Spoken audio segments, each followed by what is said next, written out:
तो देखते हैं इसके ऊपर रूट आएगा नहीं है। तो शो आईपी राउट,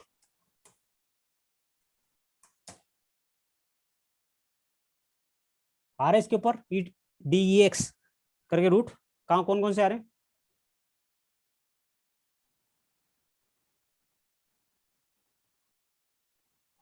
तो जितने भी एक्सटर्नल रूट हैं सबके क्या करके DX, ये भी DX, ये भी DX, ये सब कहाँ के रूट है? उसके बाहर के रूट है, मतलब दूसरे राउटिंग प्रोटोकॉल ने दिए।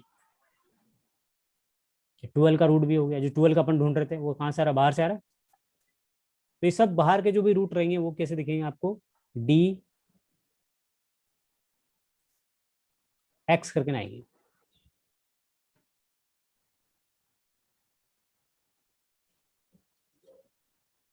यहां तक किसी को डाउट है?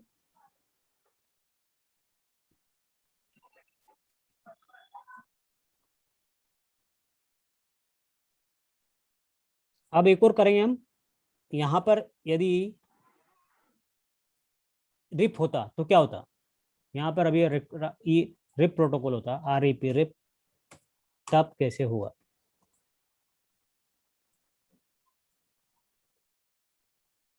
तो अभी हम यहाँ पर रिप कर देंगे,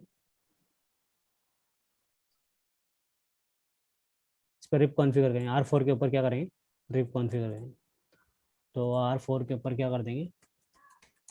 पुराना राउटिंग प्रोटोकॉल हटा देंगे, नो राउटर PHRP 100, और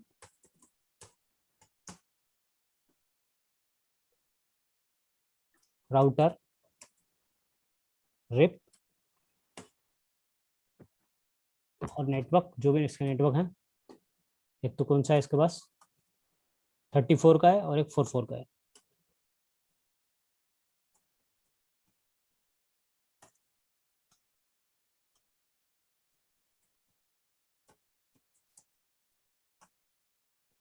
थर्टी फोर का, एक 44 का।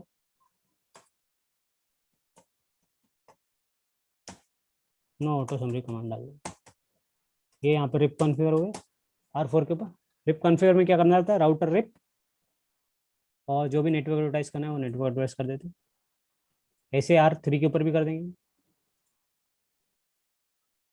यहाँ पे पुराना राउटिंग प्रोटोकॉल निकाल देंगे, कौन सा? EHRP नो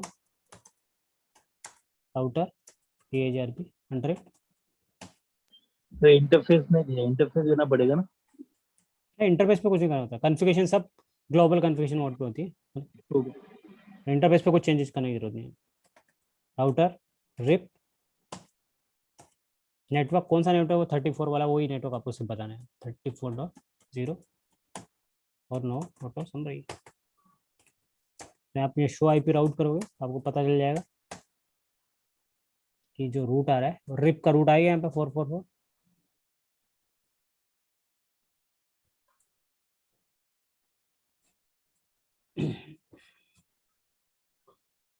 अब यहाँ रीडिस्ट्रीब्यूशन करना है तो कैसे करना है? राउटर OSPF 100, वही रीडिस्ट्रीब्यूशन जैसे पहले कर रहे थे। ये रिप, और यहाँ पे कौन सा कीवर्ड होगा? सबनेट, क्योंकि OSPF में यूज करे तो कौन सा मैट्रिक यूज करते हैं? सबनेट कीवर्ड यूज करते हैं। कॉस्ट जो उसका मैट्रिक होता है OSPF का, तो उसके लिए कौन सा यूज करेंगे? ऐसे ही EHRP के अंदर, रिप के अंदर करेंगे तो रीडिस्ट्रीब्यूट OSPF, और मैट्रिक में क्या आता है? इसका हॉप काउंट होता है। हॉप काउंट मतलब 0 से लेकर 16 तक आप कोई भी दे सकते हो। तो मैक्सिमम यहाँ पे कितने दूर है इसका? 1 2 3, तो 3 आप दे सकते हो। तो मैक्सिमम कितने राउटर दूर है? Max two max 3। आप 3 यहाँ पे मैट्रिक है। मैक्सिमम में जितने भी आपके राउटर कनेक्टेड है वो मैक्सिमम राउटर आपका नंबर राउटर काउंट करके आपको यहाँ लिख दिया है। अब जब राउटर में रिप के अंदर आप देखोगे R4 के अंदर शो IP राउट, तो आपको सब यहाँ RR करके देखेंगे। तो आपको यहाँ रिप के अंदर क्या होता है कि पता नहीं चलता है कि एक्सटर्नल रूट है या इंटरनल रिप का रूट। या इधर एक्सटर्नल। हाँ, तो यहाँ पे सबका सिंबल R ही आता है। किसके अंदर? रिप के अंदर। चाहे वो बाहर का रूट हो तब भी R करके आएगा, अपना खुद का रूट हो तब भी R करके आएगा। तो यहाँ पे सिंबल से आपको पता नहीं चल पाएगा। तो आपको ये सिर्फ कनेक्टिविटी हो जाएगी, बट आपको सिंबल सेम रहेगा, आर ही रहेगा, आर फॉर रिप। जहाँ भी आर है मतलब क्या, कौन सा राउटिंग प्रोटोकॉल यूज हो रहा है, रिप यूज कर रहा है। लेकिन ओएसपीएफ में ऐसा नहीं होगा। ओएसपीएफ में तो जैसे पहले हो रहा था वैसे का वैसे होगा, एक्सटर्नल रूट की तरह ही दिखाएगा। अभी चेक करोगे आप, जैसे E2 करके आ रहा था ना पहले, तो यहाँ पे अभी भी चेक करोगे तो E2 ही करके आएगा, शो आईपी राउट। ये देखो यहाँ पर अभी भी E2 ही करके आ रहा हो, आ रहा है E2। मतलब इसके लिए हमेशा एक्सटर्नल में दिखाना है तो इसको E2 ही दिखाएगा, लेकिन रिप में चेंज नहीं होता, चाहे वो एक्सटर्नल रूट हो चाहे इंटरनल रूट हो, वो सभी हमेशा आर करके, आर के सिंबल से आएगा। जबकि EIGRP होगा तो वहां पर DEX करके आएगा, OSPF होगा तो OE2 करके आएगा। तो ये डिफरेंट डिफरेंट राउटिंग प्रोटोकॉल में जो रूट दिखते हैं वो डिफरेंट तरीके से दिखते हैं। अभी आपके क्वेश्चन पूछो, क्या समझ में नहीं आया, एक बार तो मैं दिखा देता हूँ, आपको नोट डाउन कर लो कि क्या। हाँ एक मिनट रुको, एक अभी इसका कन्फिगरेशन लिख लो पहले। ये लो यहाँ पे कन्फिगरेशन, ये वाला कन्फिगरेशन इसका लिख लो पहले।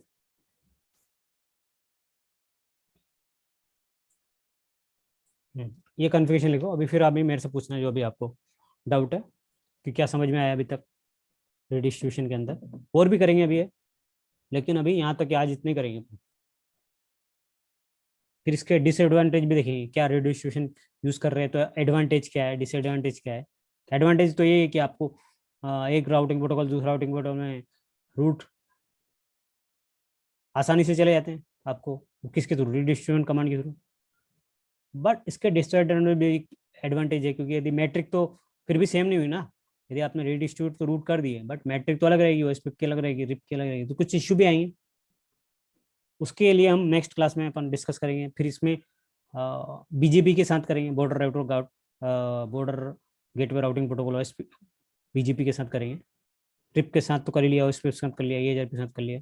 स्टैटिक के साथ भी करेंगे, स्टैटिक रूट को यदि हमें ओएसपीएफ में रिडिस्ट्रीब्यूट करना है, रिप में करना है, EIGRP में करना है, तो एक एक क्लास और लगेगा अभी हमारा रिडिस्ट्रीब्यूशन का, उसमें हमें पूरा डिटेल क्लियर हो जाएगा। सर आपने जो राउटर 3 को ना ओएसपी पे रूट निकाल के रीप डाल दिया ना, तो 2 से वो कम्युनिकेट हो रहा है क्या फिर अभी? हाँ होगा ना, जब ये रूट आ गया आपके राउटिंग टेबल में, तो R1 से R2 से R4 का क्या क्या आईपी है इसका, 444 आईपी है। अभी देखो आप पिंग हो रहा है, आर पे किस पे जाओगे, R2 पे गए और पिंग करो, 44 को पिंग हो रहा है, क्या हो रहा है। उसका एक और 34 रूट है, वो भी पिंग हो रहा है, मतलब रिचेबल है। R4 यहाँ से रिचेबल है कि नहीं, हो रहा है रिचेबल, रिचेबल। हेलो, ये देखो हो रहा है रिचेबल, द्वारा पिंग हो रहा है, पैकेट भेज रहे। हाँ पिंग हो रहा है उसमें। तो R3 में दोनों रूट है ना अपना, दोनों प्रोटोकॉल यूज हो रहा है ना, ओएसपीएफ और रिप। हाँ दोनों हो रहा है। यदि आप सर रिडिस्ट्रीब्यूशन नहीं करोगे तो क्या होगा, आपस में रिचेबिलिटी नहीं होगी, पिंग नहीं होगा ये। अभी मैं रूट हटा दूंगा तो पिंग होना बंद हो दोनों जाएगा। हाँ हाँ बोलो। दोनों यूज हो रहे हो, कैसे चेक करने का फिर R3 में? R3 में क्या क्या बोल रहे हो, एक बार रिपीट कर दोबारा। ओएसपीएफ और रिप ये दोनों प्रोटोकॉल उसमें ये किए हैं, हाँ कॉन्फ़िगर किए हैं, वो कैसे चेक करेंगे R3 आप में? आपको पता नहीं कौन से प्रोटोकॉल यूज आने दोनों, ठीक है। तो आपको क्या करना है, हाँ हाँ। Show IP protocol. क्या कमांड है, शो आईपी प्रोटोकॉल। तो जिसमें पता चल जाएगा कौन कौन से प्रोटोकॉल यूज कर हो रहे हैं। ये देखो, बताओ मेरे को, अब देख के बताओ मेरे को कौन कौन से प्रोटोकॉल यूज हो रहे हैं।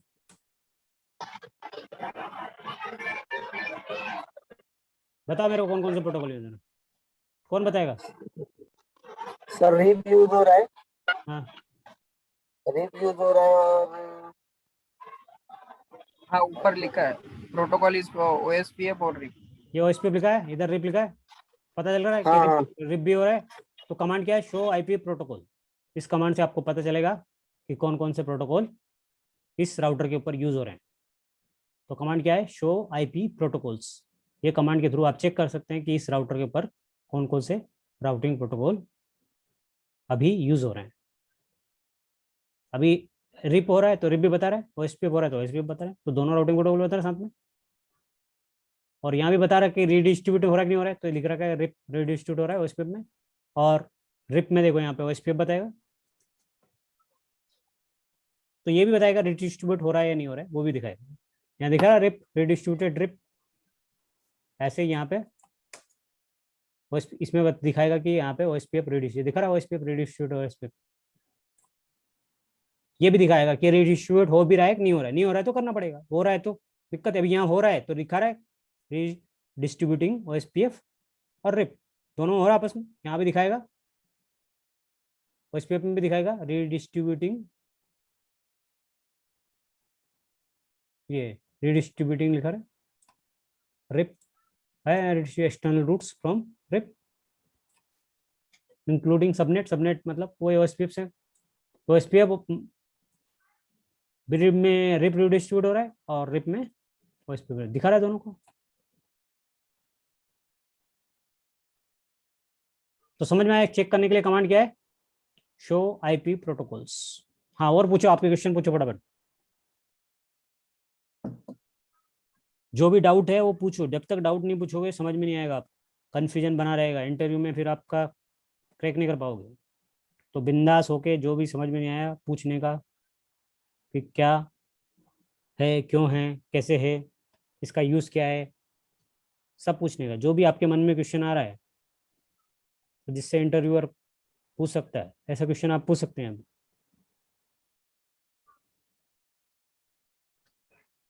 अभी तक आपको क्या समझ में आया, क्या नहीं आया, कुछ डाउट है यहाँ पे, क्यों कर रहे हैं, क्या इसका मतलब क्या है, रिड्यूशन का फ़ायदा क्या है, नहीं करेंगे तो क्या होगा, किया तो क्या होगा, जो भी क्वेश्चन का आपका डाउट है वो पूछ सकते हैं।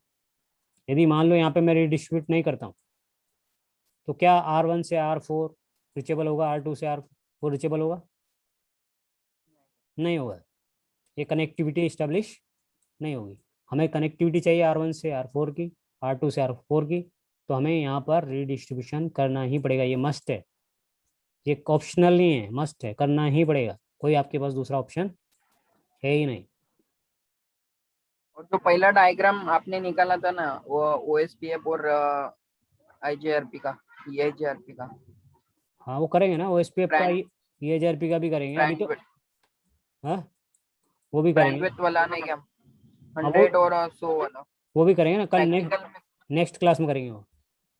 ओके, अभी तो हमने बेसिक देख लिया ना, अभी समझ में आया कि नहीं, अभी का पूछो, जो इतना पढ़ा उसमें कुछ समझ में आया,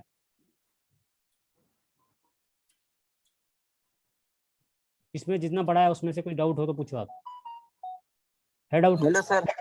हाँ सर हेलो हाँ बोलो।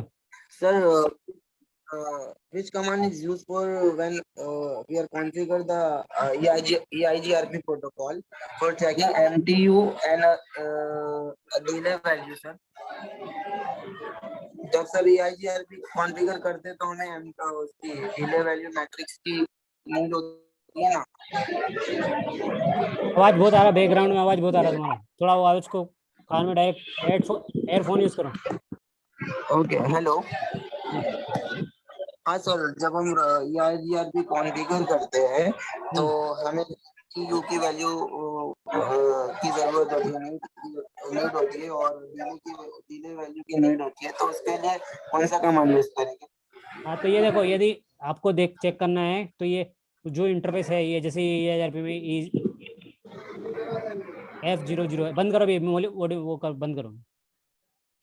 तो ये चेक करना है तो क्या करते हैं, कमांड कुछ नहीं है, आप R3 राउटर पे जाएंगे, क्या कमांड यूज करेंगे, शो इंटरफेस, जो भी इंटरफेस का नाम है वहां से आपकी एमटी वैल्यू चेक हो सकती है। क्या कमांड है, शो इंटरफेस, और जो भी इंटरफेस का नाम है वो देखेंगे, क्या लिखेंगे, शो और इंटरफेस का नाम, जिस पे भी वो EIGRP कॉन्फ़िगर है उस इंटरफेस का नाम उस राउटर के ऊपर, और उसकी मैट्रिक यहाँ पे, उसको सब आपको पैरामीटर सब दिखेंगे उसके यहाँ पे।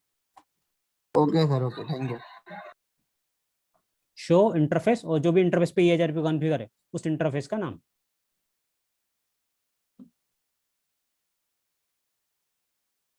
हाँ अभी और क्वेश्चन पूछो, कोई किसी को डाउट हो तो, अपने पास 3-4 मिनट बाकी है बस, इसके बाद सेशन ऑटोमेटिक डिस्कनेक्ट हो जाएगा। रिप का होप वाला बताओ ना, होप का क्या सीन है? होप का क्या मतलब कि राउटर नंबर काउंट करता है, कितने अभी नंबर आपने 3 डाला ना, अपने को मालूम नहीं नंबर ऑफ राउटर कितना है, तो उस टाइम में क्या करेंगे? मैक्सिमम डाल देने का। जैसे मान लो मैक्सिमम कितना सपोर्ट करता है, 15 करता है ना, हाँ तो 15 डाल 14 दोगे तो। डालने का। हाँ मैक्सिमम, ज्यादातर तो यार 10 ही रहते हैं, लेकिन मैक्सिमम डाल देने का जितना नंबर। 15 से ज्यादा तो वैसे भी डाल नहीं सकते आप, मैक्सिमम कितना डाल सकते तो उसमें डिले का कुछ इम्पैक्ट नहीं हुआ क्या? हो? हाँ कुछ फर्क नहीं पड़ेगा। तो यदि आपको याद नहीं है तो मैक्सिमम डालने का 15, याद है तो फिर आपको पर्टिकुलर याद है तो उतना डाल देगा। जैसे हेलो हाँ बोलो। सर, सिस्को सर्टिफिकेशन के लिए जो हमारा नोट्स है enough for the exam sir. Hmm, हाँ हेलो, बोलो बोलो, हाँ बोलो ना। सर्टिफिकेशन के लिए अगर प्रिपरेशन करना है तो जो आपके नोट्स देने वाले हो वो उसके लिए मतलब वही वही रिफर करेंगे तो हो जाएगा। नहीं नहीं, उसके लिए डम्स आते हैं, डम्स पढ़ने पड़ते हैं, ऐसे डायरेक्ट नहीं होता वो। अच्छा अच्छा, तो सर डम्स है अवेलेबल अपने पास? डम्स क्या परचेज, डम्स क्या मार्केट में परचेज करने पड़ेंगे आपको। जैसे एक साइट का नाम बताता हूँ, यदि आपको एग्जाम देना है तो इस साइट से ज़्यादातर आते हैं। तो यहाँ साइट में क्या होता है, 1 महीने के लिए $18 में आपको परचेज करने के लिए देती है। 9 टूट पे जाना, CCNA का आपको लिखना है, CCNA का मान लो एग्जाम देना है आपको, तो यहाँ पे आपको एक प्रीमियम मेंबरशिप लेनी पड़ेगी उसकी। अच्छा तो यहाँ पे साइन ऑन करोगे और प्रीमियम मेंबर बन जाओगे, तो ये जितने भी इंटरव्यू क्वेश्चन, मतलब इंटरव्यू क्या वो आपको एग्जाम क्वेश्चन है, सब नीचे आएंगे इधर। क्या रहे हैं, जो सर। ये पूरा आपको पढ़ के जाना पड़ेगा एग्जाम देने के लिए। Basic question, topology, CDP question, switch question, जितने भी क्वेश्चन इसमें दिए है वो सब पढ़ के जाना है। और ओके ओके। यहाँ पे क्विज भी आएगी इसमें, जब जैसे ही आप लॉगिन करोगे क्विज आएगी, वो क्विज के क्वेश्चन सब आपको रट करके अच्छी तरह याद करके जाना पड़ेगा। फिर ये लैब सर भी है, $9 और लैब भी कर इसकी, $9। ये देखो यहाँ लैब है, लैब भी करके जानी पड़ेगी इसकी। प्रैक्टिकल लैब आती है, GNS की प्रैक्टिकल लैब, तो लैब भी आती है उसमें। ये लैब भी, लैब के लिए पूरा लैब, ये जितनी भी लैब दे रखी है उसको अच्छी तरह तैयार करके जाना पड़ेगा। ओके तो ये एक दिन में आप एग्जाम नहीं दे सकते, इसको 1 डेढ़ 2 महीना अच्छी तरह प्रैक्टिस करना पड़ेगा, 1 महीना, उसके बाद आपको एग्जाम दे सकते हो। Okay okay. मगर और ये ये सब, कितना मेंबर, हाँ, कितना चार्जेस रहते हैं मेंबरशिप का? $18 रहता है 1 महीने का। $18, मतलब आप समझ लो $18 का मतलब कितना हो गया, 700, हाँ 1200-1300 रुपये लगेगा। और वो कितना महीना वैलिड वैलिड रहता है? 1 ही महीने का, दूसरा महीने मान लो एक ही आप, महीना। हाँ। तो जब एग्जाम देना हो पहले तैयारी कर लो, ऐसे बेसिक। देखो बाहर के इसके लेब वेब तो पहले से दिया ही रहता है इसमें, इसमें लेब तो आपको बाहर से मिल जाएगा ऐसे, ठीक है, मिल गया ना ये लेब। तो ऐसे लेब, पहले लेब तैयार करने का, क्योंकि एक लेब आती है आपको 50 से 80 नंबर की आती है, 50-60 नंबर की आती है। तो लेब अच्छी तरह से कर लो, जितनी इसमें दिया ना, ये लेब तो फ्री में दिया हुआ है, इसके लिए तो मेंबरशिप लेने की जरूरत नहीं है इसके लिए। तो पहले लेब तैयार करो अच्छी तरह से, ठीक है। जब ये लेब अच्छी तैयार हो जाए आपकी, तभी क्वेश्चन बाद में आप परचेज कर लो 1 महीने पहले, जब एग्जाम देना है।